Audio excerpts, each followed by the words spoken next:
Hey folks, I'm Jack Fossett, and welcome to this demo and review of the Joyo Bantamp Atomic. This is their Vox-style Bantamp. We're going to put it through its paces with a couple different guitars, going to use humbuckers and single coils. Also going to try out some of the Bluetooth. Before we get started, if you like what I'm doing here on the channel, follow the link below where you can listen to some music. If you hear a tune that you like, please share it with your friends and add to Spotify playlists. Let's get going with some tones here. Please remember to like, share, and subscribe, and I hope you enjoy.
All right, so this is a 20-watt hybrid tube amp, and you can see the little tube right through kind of the grooves here and everything. This is a really cool little amp. I was very pleasantly surprised with how good this amp sounds. And it's very, very straightforward as far as functionality goes. You have a gain, tone, and volume knob. You've obviously got your little power switch here. You've got two channels, clean and overdriven, and you also have Bluetooth capability, which is really cool. I think it's a neat idea to be able to run something through Bluetooth to play along with, which we're going to do in a little bit. On the back, you've got a speaker out, minimum 8 ohms. You have a power adapter spot here.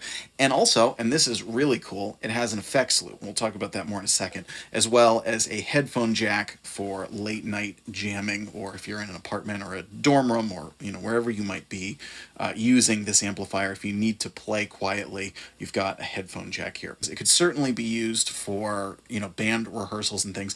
It may have more limited use when it comes to performing. And I'll tell you why I say that. As a hybrid at 20 watts, it's not as loud as I would have thought it would have been. It is a little bit quieter. It's quieter than a 15-watt all-tube amp. The other thing that surprised me about it was it didn't actually have as much gain as I expected, even when you totally crank it. Part of that could be because it's hybrid, and so it's gonna function a little differently. What's cool about this amp is that it does give you very usable tones. A lot of all-tube amps, when you absolutely push them to the edge, they kind of sound like they're exploding. They get more of a fuzzy tone than you'd expect. This one stays a little cleaner, even on the overdriven channel. What's cool about that is it retains a lot of the character and fidelity of your guitar tone. It doesn't kind of overly compress and squish everything together and get hazy around those edges. So when it's all the way kind of rip roaring, this sounds more like an all tube amp might at like 2/3 to 3/4 of the way up as opposed to all the way up. Doesn't have that quite last amount of punch. That being said, I think this works really, really well as a pedal platform. And what you heard in the beginning there was I was using also a Wampler Pantheon overdrive to kind of push it the rest of the way if you want the really snarling tones. Now, if you're looking for something like kind of a cool Brian May tone or whatnot, I think this is still a good starting point. And the reason being, Brian May used a lot of effects, and particularly the treble booster was a huge key to his tone. So I think many people kind of think of you can just crank an AC30 and sort of get those, but this is a little bit cleaner. So that's not a good or a bad thing. Just understand what you're getting when you're getting it. Because it's a little quieter in volume, it might have more limited uses if you want to perform with it. It's certainly loud enough to keep up with a drummer, but if you're in a 4+ piece rock band, it might have trouble keeping up in a full band setting unless you're mic'd. So that's the caveat. Because if you're mic'd, you can certainly play it anywhere. And the nice thing about it is kind of being, inspired by Vox sounds. Vox tone cuts really well. So that helps as far as the lack of volume. Is it does kind of, the tone like sort of shoots right through all the other sound just because of the way that the tone sits on it. Some of this will also depend on the speakers that you're going into. In this demo, I'm playing into a 210 cabinet that's loaded with Jensens, which is not really your typical Vox output. A lot of Vox would be more of a British style speaker, but it does sound really good into the Jensens and everything. So as far as whether or not this is an amp that's good for you, I'll tell you what I think this amp is best for. I think it would be great, first of all, in a home studio, in a band practice room. And I think this would be a great option because it's not too expensive. I think this would be a great option for people who want a variety of tones, who are not into digital modeling, because a lot of people are getting more into digital modeling nowadays as that's kind of becoming much more realistic sounding. But if you're somebody who still likes a real amp, and you don't want to do digital modeling, let's say that you want kind of an AC30 sound, you want, maybe something Beatles or early Stones or Tom Petty inspired, but it's not a tone you use all the time. It's just something that you kind of want as part of your tonal arsenal, but it's not your main rig such that you'd be buying an actual Vox amp.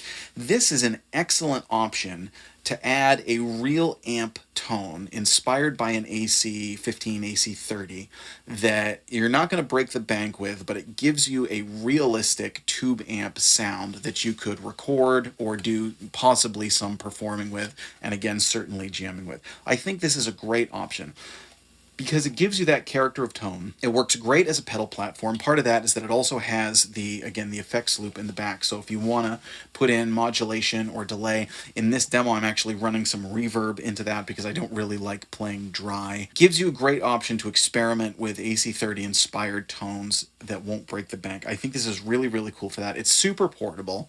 So if you have, another rig that you're using, especially with speaker cabinets, this you can practically toss into a bag with your other gig stuff. It's very sturdy. It feels very ruggedly built. And again, the Bluetooth I think is really cool. Kind of a more modern way to jam along with some tracks that you might like. So you just heard it in the intro with a Gibson SG. Next we're going to play it with a Fender Telecaster, and then at the end we're going to go back to an SG and I'm going to jam along with a track going in via Bluetooth, and then at the very end I am going to turn it all the way up just on its own, get the volume and the gain turned all the way up with both the clean and the overdriven channel, so you can hear what I'm talking about, how it's still, it does open up more, but it still retains a lot of clarity. Again, doesn't get quite as much gain as you'd expect, but it works great in that sense as a pedal platform. So let us know in the comments what you think. Have you tried the Joyo Bantamps, either the Atomic or another model? What do you think of them? Let us know if you use them or what you think of this amp in the comments below. Stick around for some more tones. I'm Jack Fossett, and I hope you enjoy the rest of the video.